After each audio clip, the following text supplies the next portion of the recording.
네, 지난 2월 24일 러시아의 침공으로 시작된 우크라이나 전쟁이 벌써 100일이 넘었습니다. 예상보다 전쟁이 장기화되면서 국제사회에도 막대한 영향을 미치고 있는데요. 국제 이슈를 짚어보는 국경 없는 저녁에서 임상훈 인문결 연구소장과 함께 자세한 얘기 나눠보겠습니다. 자, 안녕하세요. 안녕하십니까? 예. 자, 이 우크라이나 전쟁 벌써 이제 100일이 넘었어요. 네. 네.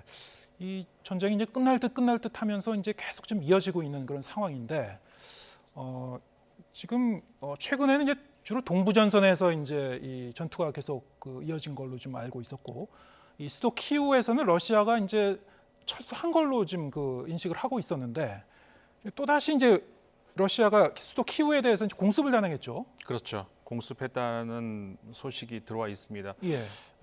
수도에 대한 이제 공격을 이제 다시 재개하는 것 아닌가 이제 이런 우려도 가고 있는데 네. 그럼에도 불구하고 여전히 주 전장은 동부가 계속되고 있는 것 같습니다. 예. 세베로도네츠크라고 하는 그러니까 돈바스 지역의 그러니까 러시아의 서쪽이고 우크라이나 동쪽 아니겠습니까? 그 지역에서의 러시아의 집중 공격이 계속되고 있었는데 함락을 했었죠. 그랬다가 그 이후에 다시 부분적으로 우크라이나가 다시 회복을 하는 그런 공방이 계속되고 있는 그런 상황이라고 할 수가 있고요. 근데 말씀하신 것처럼 다시 공습 수도 키이우를 향한 공습이 다시 시작된 것, 그것도 또 새로 들어온 소식입니다. 공습을 했다는 의미는 추후에 이제 지상군 공격도 다시 감행할 가능성을 배제할 수 없다, 이렇게 볼 수 있는 건가요? 전혀 그럴 가능성을 배제할 수는 없겠죠. 예. 그런데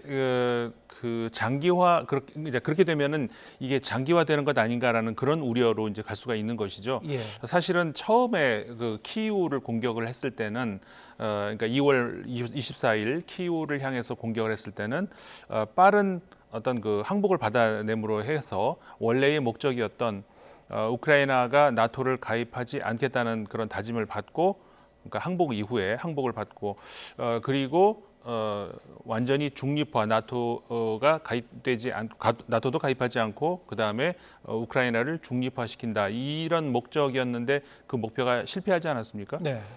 그렇게 되면서 어떻게 보면 플랜 B라고 할 수 있는, 지난번에도 말씀드렸던 것처럼 영토를 더 확보를 하는 그런 작전으로 이제 전환을 했었죠. 그러니까 이 우크라이나 전체의 어떤 항복을 받는 것보다는 영토를 더 확장을 하고 어떤 협상을 통해서 휴전을 하고 이렇게 하는 그런 쪽으로 이제 전선을 이제 바꿨는데, 최근에 다시 키이우를 공습을 했다는 이야기는 이게 전쟁이 앞으로 더 장기화될 가능성도 있다는 것, 그 점이 어떻게 보면은 이제 다시 좀 새로운 측면이다, 이렇게 볼 수가 있는 것이죠. 이제 우려가 되는 그런 상황이군요. 그렇죠.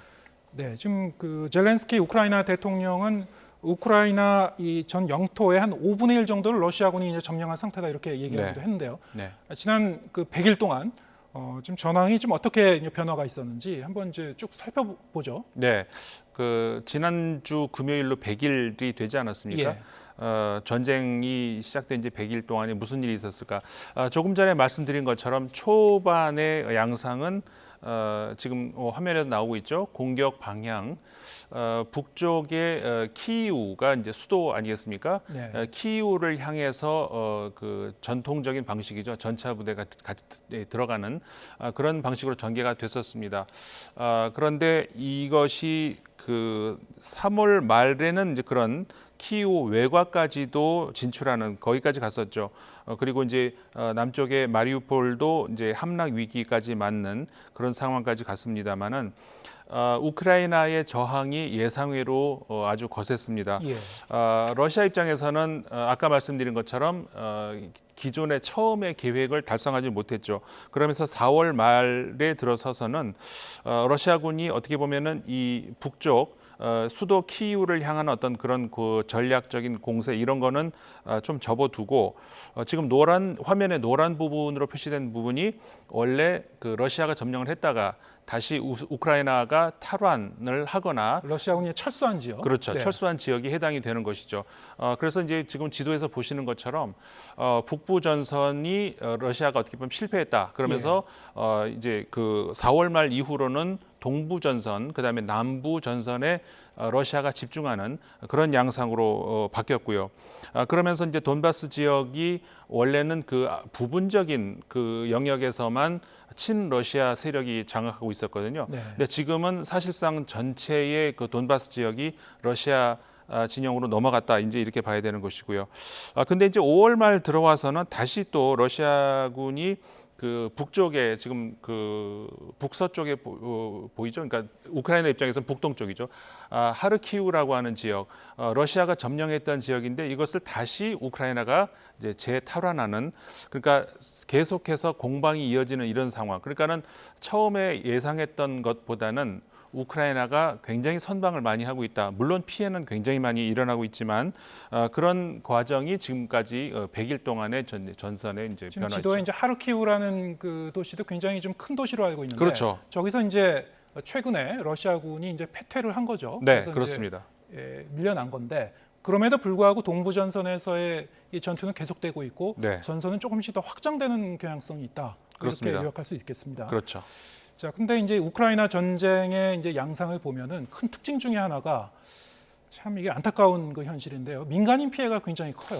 그렇죠. 그 사실 민간인 피해가 안 클 수가 없겠죠. 예. 지금 21세기 최대 전쟁이라고 할 수 있지 않습니까? 사실 21세기뿐만 아니라 어떻게 보면은 그 2차 대전 이후에 규모상으로 그리고 이제 그 어떤 게릴라전이라든가 어떤 그 대테러 전쟁 말고 국가 대 국가 전쟁으로서 최대 규모의 전쟁이라고 할 수도 있는 것이고요. 예. 그렇기 때문에 민간인 피해가 이렇게 물론 민간인을 향한 공격은 그 법으로 국제법으로 금지가 돼 있습니다. 그런데 법으로는 돼 있지만 어쨌든 현실적으로 그렇지 못하는 것이 현실이고 난민이 지금 650만 명이 발생을 했었죠. 네. 그 800만 명이 이제 집을 본인이 살던 집을 떠나야 하는 그런 상황이고 그런 상황에서 당연히 민간인 피해가 안타깝게도 늘어날 수밖에 없었죠. 네. 왜 이제 민간인 피해가 더 크냐? 뭐 여러 가지로 이제 생각해 볼 수 있겠습니다만 물론 이제 이 전쟁이 장기화되면서 일부 측면에서 뭐 불가피한 측면도 있다고 할 수 있겠습니다만 뭐 현장에서 이제 민간에 대한 어떤 그 대량 학살 현장도 이제 그렇죠. 많이 폭로가 되고 있는 그런 부분이 있고요. 그렇습니다. 또 한편에서는 또 러시아의 이제 폭격이 무차별적으로 폭격하다 보니까 이제 민간인 시설도 그 마구 이제 이 공격을 하는 그런 그렇죠. 양상이 이어지고 있어요. 그렇죠. 그러니까 민간인이 대피하고 있는 그런 지역으로도 폭탄이 떨어진 것, 우리가 이제 앞서서 이제 보도에서도 계속 봤습니다만은 그런 것들. 그러니까는 아까도 제가 말씀드렸지만 전쟁 중이라도 민간인을 향한 공격은 복제법으로 금지가 돼 있습니다만은 네. 그럼에도 불구하고 분명히 그 집단 학살의 정황이 분명히 나오고 있고요. 네. 그다음에 말씀하신 것처럼 민간인이 그 밀집되어 있는 그 지역을 향한 폭격도 이게 오폭이라고는 주장할 수 있지만 그건 뭐 그 주장일 뿐이고 어쨌든 간에 그렇게 되는 것이 이제 현실인 것이죠. 그런 것들이 반복이 되면서 민간인 피해가 안타깝게도 늘어날 수밖에 없었습니다. 네. 자, 이 전쟁이 좀 마무리되기 위해서는 일단 전쟁이 왜 시작됐냐를 한번 이제 짚어볼 필요가 있는데 네, 시당초 이제 러시아의 목표가 무엇이었는가? 네, 뭐 여러 가지 이제 그 지금 언급하는 그런 그 언급되고 있는 그 부분은 많이 있습니다만 일단 이제 우크라이나의 이제 나토 가입을 이제 저지하기 저지하겠다. 위한 것이었다. 네, 자, 이거는 사실상 이제 물 건너간 것 같고요. 그렇죠. 우크라이나의 영토를 좀 차지하기 위해서 이것도 사실은 러시아 입장에서 보면 뭐 동부 지역이라든가 어떤 전략적인 그 일부 지역을 차지하는 정도에서 중단을 하지 않을까라도 이제 예상은 됐습니다만 어떻게 보시는지 이제 동부 지역에서 이제 그 머물다가 이제 이 퇴로를 찾을 수 있을까요? 아니면은 뭐 어떻게 좀 전망할 수 있을까요? 안타깝게도 지금 현재로서는 말이죠. 이 협상의 여지가 굉장히 좁아져 있습니다. 네. 우크라이나 입장에서도 그렇고 러시아 입장에서도 그렇고 최근에 그 프랑스의 마크롱 대통령이 그런 말을 했었죠. 러시아 푸틴 대통령으로 하여금 좀 나갈 수 있는 퇴로를 살짝 열어주는 게 어떻겠느냐라는 그런 말을 했다가 우크라이나 측에서 굉장히 그 비난을 받기도 했었는데 예. 그게 어떻게 보면 마크롱 대통령의 발언이 현실적으로 보면은 좀 맞는 측면도 있거든요. 네. 왜냐하면은 지금 푸틴 대통령 입장에서도 퇴로가 별로 안 보이거든요.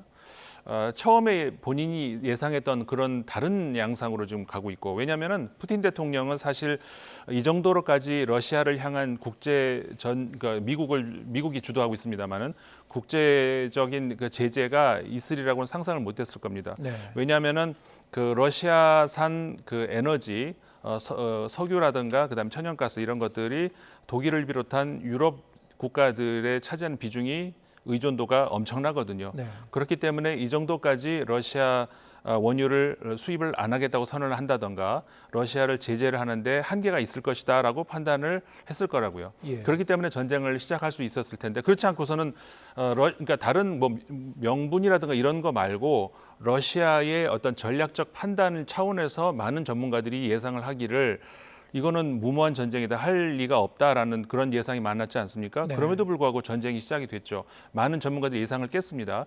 그런데 어쨌든 그렇게도 무모한 그 시도를 했던 것은 유럽이 미국이 주도하는 제재에 동참하기가 어려울 것이다라는 그런 기대를 했었겠죠. 예. 근데 결과적으로는 유럽이 동참을 했습니다. 그렇죠. 근데 네. 그것이 사실은 그 유럽 입장에서 그러니까 특히 독일이 그렇죠. 독일의 에너지 의존도가 러시아를 향한 의존도가 굉장히 높거든요.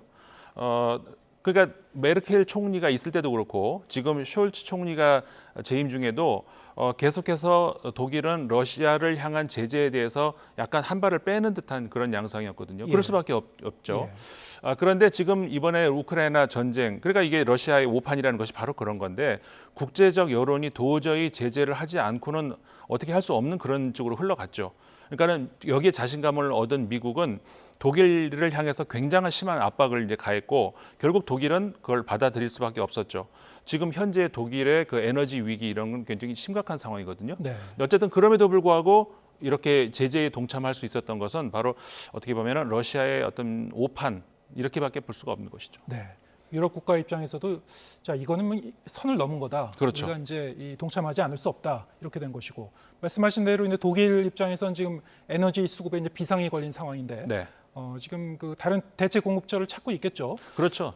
네. 지금 독일 입장에서는요. 그러니까는 그 에너지 공급망이 있을 거 아니겠습니까? 네. 기존에 이제 틀이 있잖아요. 프레임이 있는데 그것이 이제 거기서 이제 굉장히 중요한 그 자리를 차지하고 있는 것이 러시아였는데 러시아로부터 수입을 안 한다 그러면 이걸 대체 어디지를 찾아야 되잖아요. 네. 그러니까는 중동이라든가 이런 데에 에너지 장관이 지금 독일 에너지 장관이 쫓아다니면서 지금 굉장히 그 낮은 자세로 임하고 있거든요. 예. 이게 독일 입장에서는 굉장히 위기 상황, 아까도 말씀드렸습니다만 이게 쉽지는 않습니다. 왜냐하면은 그 기존의 그 공급망 체계가 갑자기 며칠로 바뀔 수 있는 건 아니잖아요. 적게 걸려도 몇 달씩 걸리는 건데 러시아 그 원유를 수입을 이제 더 이상 하지 않겠다는 건 지금 바로 선언을 해버렸고 예. 과연 그 사이에 어떤 위기 그 타개를 할 수 있을 것인가? 굉장히 유럽, 특히 독일 입장에서는 지금 그 위기 상황이라고 할 수가 있는 것이죠. 예. 지금 이제 우크라이나 전쟁이라는 게 지금 말씀하신 대로 이제 에너지 안보하고도 아주 긴밀히 연결된 그런 사태인데 네. 지금 이 우크라이나 침공 전쟁이 이제 장기화되면서 전 세계 이제 이 기름 가격 계속 지금 그 상승하고 있습니다. 우리나라에도 뭐 일상에 큰 영향을 미치고 있는데 네.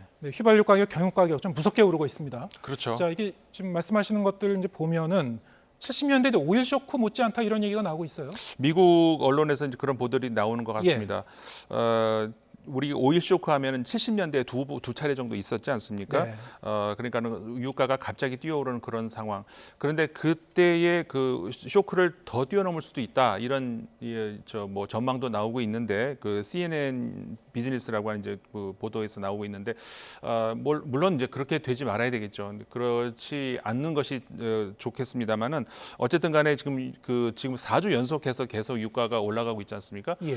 조금 전에 설명드린 그런 이유로 해가지고 당장 어떻게 공급망이 왜냐하면 러시아산 그 석유를 수입을 안 한다면은 다른 곳에서 그러니까 오페크의 회원국들이 석유를 증산한다든가 해줘야 되는데 과연 바로 그러니까 증산하겠다는 어떤 움직임이 있긴 있습니다. 지금 오페크가. 예. 하지만 당장 왜냐하면 그렇게 되면 기름값이 떨어지는데 과연 바로 그렇게 해줄까요? 글쎄 그거는 좀 아직까지 더 기다려봐야 되는 것이고 그렇기 때문에 지금 빠른 시간 안에 어떤 해결이 될 수 있으리라는 그런 보장이 없기 때문에 뭐 좀 눈여겨봐야 될 것 같기는 합니다. 네. 지금 국내에도 이제 이 소비자 물가가 뭐 크게 오르고 있는데 이제 밥상 물가가 오르고 있죠. 네. 가장 큰 이유 중에 하나는 이제 또 이 곡물 가격을 비롯해서 이 원자재 가격 여러 가지 상승하고 있는 상황이고 이제 우크라이나 사태하고도 긴밀하게 연관이 돼 있습니다. 네. 러시아와 우크라이나가 이제 세계적인 곡물 수출국이기 때문에 그런 거죠. 그렇죠. 예. 특히 이 아시아권보다 유럽을 비롯해서 이제 아메리카 대륙 주식이 밀 아니겠습니까? 예. 근데 이 밀의 주요 생산국 지금 화면에 나옵니다만은 주요 생산국과 수출국이 중에서 이제 러시아, 우크라이나 차지하는 비율이 굉장히 높거든요. 네. 그렇기 때문에 러시아와 우크라이나가 전쟁을 하면서 생산도 차질이 있고 이미 생산된 곡물의 수출도 차질이 빚어지고 있고 그렇기 때문에 이제 그 전 세계 식량 위기가 오는 것인데 그러다 보니까 지금 그림에 나오죠. 인도가 세계 2위의 밀 생산국입니다. 그래서 인도가 좀 수출을 많이 해주면 하는 그런 기대감이 있었는데 최근에 인도가 다른 이유긴 합니다만은 수출을 중단하겠다 이렇게 발표를 해버렸죠. 이렇게 예. 되면서부터 또 더 거기에 더 위기가 이제 추가가 되는 것이고 어쨌든 이런 것들이 반복이 되면서 식량 위기. 근데 식량 위기가 오면은 아까도 제가 주식 이야기를 할 때 이제 유럽과 아메리카 대륙 뭐 얘기를 했습니다만은 식량 위기가 오면은 사실 유럽 국가들이나 아메리카 국가들이 아니죠. 아프리카 국가들 그다음에 서아시아 국가들이 먼저 피해를 더 봤습니다. 예. 그러니까 식량 위기라고 하는 것은 항상 그 열악한 국가부터 오는 것이기 때문에 이게 전 지구적인 노력이 아니면은 사실 불가능하거든요. 회복이 굉장히 우려스러운 그런 상황입니다. 지구촌의 이제 빈부격차가 더 커질 수 있는 그런 그렇죠. 위기 상황이라고도 할 수 있겠군요. 네. 알겠습니다. 오늘 얘기는 여기까지 듣겠습니다. 임상훈 인문결 연구소장과 함께했습니다. 고맙습니다. 고맙습니다.